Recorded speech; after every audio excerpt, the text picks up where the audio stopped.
नमस्कार दर्शकों, स्वागत है आपका प्रकाश न्यूज में। दर्शकों, आज हम बात करेंगे पुरुष आयोग। जी हाँ, पुरुष आयोग की मांग दिन पे दिन बढ़ती जा रही है और बढ़नी भी चाहिए। लेकिन इससे पहले दर्शकों, अगर आप हमारे चैनल पे नए हैं और आपने अभी तक हमारे चैनल को लाइक और सब्सक्राइब नहीं किया है तो प्लीज़ हमारे चैनल को लाइक और सब्सक्राइब करें ताकि इस मुद्दे से जुड़े तमाम अपडेट्स आपको मिलते रहें। जी हाँ, तो आइए हम बात करते हैं पुरुष आयोग के विषय में, उनसे जुड़े मुद्दों के विषय में। दर्शकों, हाल के कुछ मामलों में देखा गया है या ज़्यादातर मामलों में देखा गया है कि पुरुषों को झूठे आरोप लगाकर फंसाया जाता है।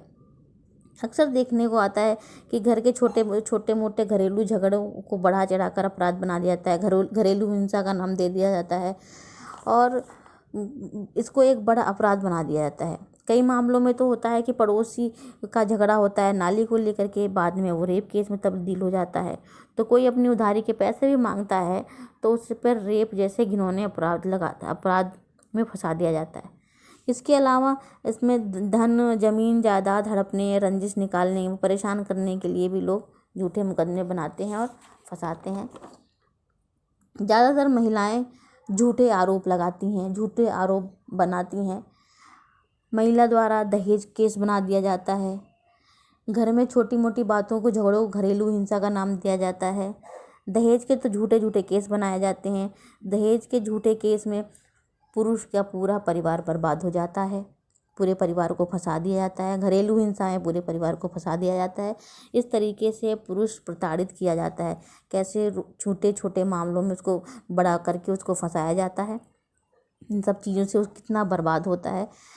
कोर्ट कचहरी ऐसे झूठे मामलों से भरा पड़ा है। कोर्ट कचहरी में तो ऐसे मामलों की भरमार है। दिन पर दिन ऐसे मामले बढ़ते जा रहे हैं। वजह क्या है कि पुरुषों को कोई एक प्लेटफॉर्म नहीं है उनके लिए जहां वो अपनी आवाज़ उठा सकें, जहां उनकी सुनवाई हो सके।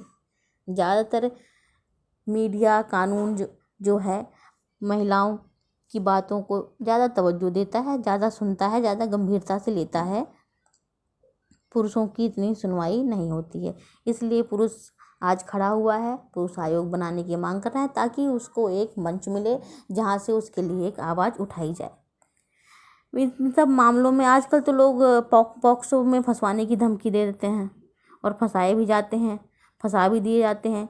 इन बातों से पुरुषों को जो मानसिक प्रताड़ना, धन की बर्बादी, मानहानि आदि से गुजरना पड़ता है, उसको बाद में यदि वह निर्दोष साबित हो भी जाता है तो भी उसका जो नुकसान होता है उसकी भरपाई पूरी उम्र नहीं हो पाती है, पूरे जीवन उसकी वो भरपाई नहीं हो पाती है। कोई कानून, कोई मीडिया, कोई उसका जो नुकसान हुआ उसकी भरपाई नहीं कर पाता। इसलिए देश में पुरुष आयोग की मांग बढ़ती जा रही है और ज़रूरत भी है कि पुरुष आयोग बने, पुरुषों को एक मंच मिले, एक प्लेटफॉर्म मिले जहां से वो अपनी आवाज़ उठा सकें। तो दर्शकों, इन्हीं सब मुद्दों पर चर्चा कर रहे हैं सुप्रीम कोर्ट के वरिष्ठ वकील डॉक्टर AP सिंह। तो आइए जानते हैं उनसे क्या कुछ कह रहे हैं इस मुद्दे को लेकर के।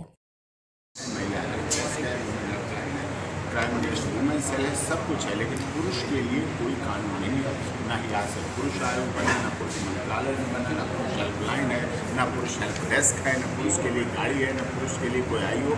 पुरुष नाम के लिए कोई सुनवाई नहीं है, जबकि हमारा भारत का संविधान सबको समानता का अधिकार देता है, समानता के आधार पर कंधे से कंधा मिलाने का अधिकार देता है। और इसी तरह से हनी चौरसिया की पत्नी करिश्मा चौरसिया की झूठी एविडेंस है और झूठी एविडेंस ऐसी है जो मैंने आप लोगों को दिखाई और आगे मैं करता हूँ कि सन 1960 में कन्हैयालाल चौरसिया का जन्म हुआ और उन्होंने सन 1968 और 67 की ज्वेलरी की रसीदें बना के दे दी अपनी बेटी करिश्मा चौरसिया के नाम की मेवाल की, जबकि उस समय करिश्मा चौरसिया की माँ का भी जन्म नहीं हुआ था, तो बेटी कहाँ से जन्म लेगी। और खुद बाप कन्हैयालाल चौरसिया 8 साल की उम्र थे तो और ब्लैंक रसीदें लगा के डोमेस्टिक वायलेशन में दे दी। घरेलू हिंसा का यहाँ केस बेंगलुरु में एक केस हुआ 498-406, उसमें हनी चौरसिया पूर्ण रूप से बरी हुआ है, वहाँ चला, वहाँ न्याय हुआ, वहाँ न्याय हुआ। यहाँ इसलिए नहीं हो पा रहा है कि न्याय की पराकाष्ठा में पक्षपात हो जाता है, दबाव हो जाता है, पद का दुरुपयोग हो जाता है, इसलिए इसको न्याय नहीं मिल पा रहा है। लॉकडाउन मेंटेनेंस का केस झूठा फाइल किया जिसमें वो MBA है करिश्मा चौरसिया और MBA होने के नाते करिश्मा चौरसिया DLF में एम्प्लॉई है, अच्छे पद पर है, चेन्नई में एम्प्लॉई है और कोरोना लॉकडाउन के दौरान भी वो बराबर ड्यूटी करती रही। और उसके बाद इस बात को कर्मचारी राज्य भविष्य निधि आयोग ने जब RTI से मांगा गया तो उन्होंने लिख के दिया, कोरोना लॉकडाउन में भी ये नौकरी करती रही, उनको लगातार सैलरी मिली, उसके बाद भी कहा जाता है हम बेरोजगार हैं। मेंटेनेंस दिया जाए, खर्चा दिया जाए, DB एक्ट में झूठे केस लगाए जाते हैं, परिवार वालों को परेशान किया जाता है, और दूसरी तरफ सेक्शन 9 का भी केस डाला जाता है। इतने केसों की लाइन लगा दी जाती है, मल्टी केस डाले जाते हैं कि हरेसमेंट हो। जब सेक्शन 9 कहती है मैं रहना चाहती हूँ, जब आप रहना चाहती पति के साथ, फिर इस तरह के झूठे केसों को, झूठे आरोपों को क्या, इसका मतलब या तो आपके आरोप झूठे हैं या आपका सेक्शन 9 का केस झूठा है। इस तरह से और हनी चौरसिया ने राज्य विधिक आयोग और chief justice of Rajasthan high court Jabalpur को और कई अथॉरिटी, जो भी अथॉरिटी हो सकती है लीगल अथॉरिटी, उन सब अथॉरिटी को हनी चौरसिया ने शिकायत लिखित में दी गई हैं। CBI इंक्वायरी के लिए भी रिकमेंडेशन हुई, लेकिन वो भी आगे रोक दी गई। SIT के लिए हुआ, इकोनॉमिक ऑफेंस विंग से जांच कराने के लिए कहा, आय से अधिक संपत्ति की जांच की बात की, सब कार्रवाई की जा रही है, लेकिन वो हो नहीं पाती है। मिसकैरेज ऑफ जस्टिस हो जाता है, न्याय नहीं मिल पा रहा है। जो लिखा जाता है स्लोगन दीवारों पर राज्य सरकार और केंद्र सरकार और विधिक न्याय DLS जो लीगल सर्विसेज अथॉरिटी है, वो जो लिखती है, उनके बावजूद भी न्याय नहीं मिल पा रहा है। जो लिखा जाता है access to justice for all, न्याय सबके लिए, न्याय सबको मिलना चाहिए। न्याय इसलिए नहीं मिल पा रहा है कि पद का दुरुपयोग किया जाता है। वो प्रोटोकॉल ऑफिसर हैं वहाँ के, और उन्हीं जजेस के यहाँ ट्रायल हो रहा है, जो जजेस उनके शादी में आशीर्वाद दे रहे थे। वहाँ से तो नेचुरल ट्रांसफ़र होना चाहिए। कोर्ट वाइज है, मिसकैरेज ऑफ जस्टिस हो रहा है, न्याय की अवधारणा का गर्भपात हो रहा है सीधे।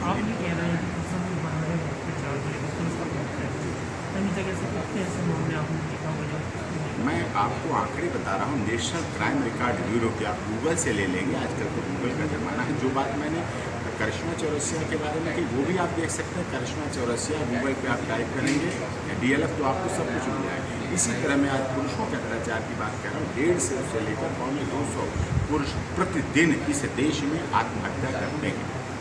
किससे? लिव इन रिलेशन से परेशान होकर, महिला से परेशान होकर, पत्नी से परेशान होकर आत्महत्या करते। उनकी हत्या रोजाना हो रही है, आत्महत्या कर रहे हैं। आत्महत्या का कुछ नहीं होता है, कोई FIR नहीं होती, कोई इन्वेस्टिगेशन नहीं होता।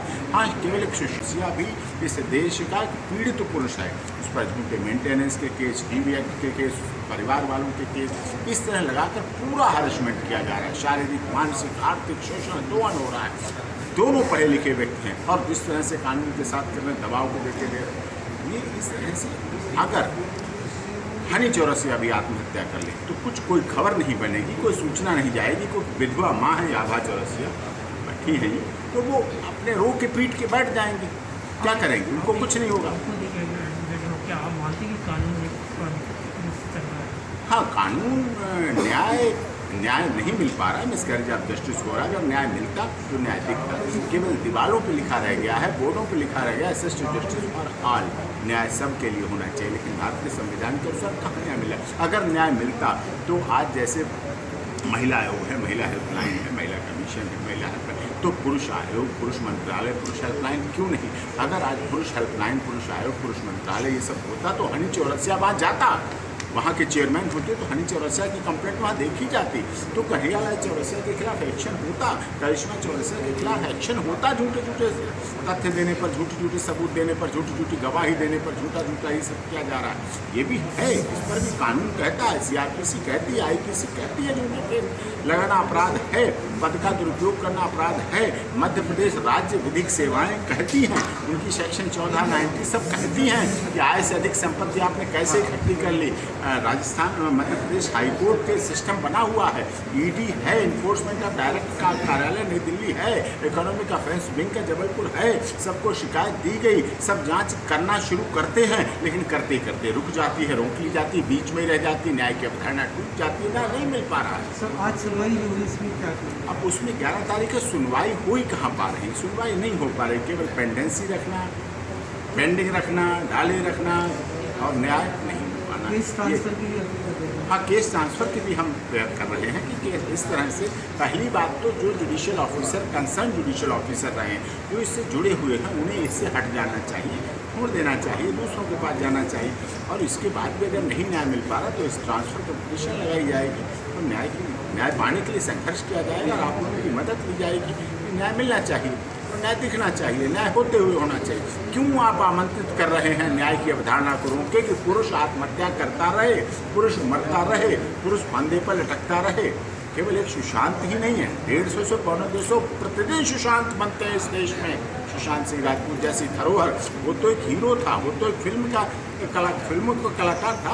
अच्छे IIT, अच्छे IAS, IPS, राजनीतिज्ञ, पत्रकार, सब मीडिया से संबंधित लोग सुसाइड कर रहे हैं, देश की धरोहर सुसाइड कर रही है। देश जिनके कंधों पर है, जो देश के लिए बहुत कुछ कार्य कर सकते हैं, जो देश के लिए बहुत आगे बढ़ सकते हैं, वो किस लिए कर रहे हैं? सिर्फ 498, 406 झूठा लगा दिया गया, रेप का झूठा लगा दिया गया, व्यापारियों को फंसा दिया गया, DB एक्ट लगा दिया गया, रसीदें ऐसी लगा दी गई, बिल ऐसे बना दिए गए, अमाउंट इतना दिखा दिया गया, झूठे सबूत दे दिए गए, झूठे तथ्य दे दिए गए। कमा रहे हैं खूब, उससे पति से भी अधिक ज़्यादा लाखों रुपए कमा रहे हैं, फिर भी मेंटेनेंस चाहिए, फिर भी इस तरह से दबाया जा रहा है, डराया जा रहा है, धमकाया जा रहा है, सिविल सूट डाले जाते हैं, क्रिमिनल केस डाले जाते हैं, केसों का ऐसा अडम्बार लगा जाता है, वो रोज डेटिंग करता रहता है, वे लड़का वो कहाँ जाए? उसके परिवार वाले रोते रहते हैं, पीटते रहते हैं।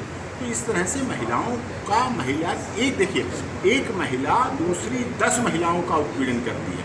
एक शिकायतकर्ता महिला होती है और बदले में शिकायत करती सास की, ननद की, जेठानी की, ददिया सास की, ममिया सास की, पुपिया सास की, मौसिया सास की, बहनों की, नंदों की, सबको फंसा देती। वो भी तो महिलाएं हैं, उनके भी तो अधिकार हैं। वो रोती हैं तो उनकी आवाज़ कौन सुनता है? वो रोती हैं तो उनके आंसू कौन सुन रहा है? कौन उनके आंसू पोंछेगा? इस तरह से। और पति परिवार से जुड़ा हुआ पुरुष हर तुरंत पीड़ित हो जाता है। आपके मध्य प्रदेश में भी देखा ही आपने, अर्जुन सिंह तक को दहेज का लोभी बता दिया गया, दहेज का आरोपी बता दिया गया। मुरादाबाद में उनके दहेज का केस चला, बेल करानी पड़ी, वहाँ वो गए केस पर। तो ये सोच सकते हैं आप किस तरह से दुरुपयोग इन कानूनों का हो रहा है। महिला कानून महिला की रक्षा के लिए बने थे, ना कि पुरुष के लिए। बेटी बचाओ बेटी पढ़ाओ नारा जरूर उचित है, लेकिन ऐसा नहीं है कि बेटी बचाओ बेटी पढ़ाओ और बेटों पे झूठे केस लगवाओ, बेटों को बंद करवाओ, बेटों से फांसी लगवाओ, बेटों को मरवाओ। बेटी बचाओ बेटी पढ़ाओ का ये अर्थ नहीं है कि बेटों को मरवाओ। बेटी को भी बचाओ, बेटों को भी बचाओ, बेटों को भी पढ़ाओ, बेटी को भी बचाओ, सब परिवार को चलाओ, संयुक्त परिवार को चलाओ, परिवार की एकता को बढ़ाओ। ये कहीं नहीं कि नारे में लिखा गया, लेकिन हमारे देश का नारा भी विभेदकारी है। नारा वहीं पर रुक जाता है, बेटी बचाओ बेटी पढ़ाओ रुक जाता है, और अगला लोग जोड़ देते हैं कि बेटों को मरवाओ, बेटों को झूठे केस लगाओ, बेटों की आत्महत्या करवाओ, बेटों को झूठे केसों में जेल में बंद कराओ, जेल में सड़वाओ और उनके परिवार को दुखी करो, उनकी माता को दुखी करो। ये विडो मदर हैं आभा चौरसिया, तो क्या करें, कहाँ जाएँ, किसके पास जाएँ? न्याय कहाँ है? वो अपने न्याय को गुमराह कर देते हैं, अपने पद का दुरुपयोग कर लेते हैं। अपने पद इसलिए नहीं दिया गया है कि पद का दुरुपयोग करें, इसलिए उच्च अधिकारियों को, जुडिशियल ऑफिसर्स को न्याय की जहाँ जहाँ शिकायतें दे रखी हैं, जहाँ जहाँ कंप्लेंट है, उनको इस पर ध्यान देना चाहिए, सुनना चाहिए।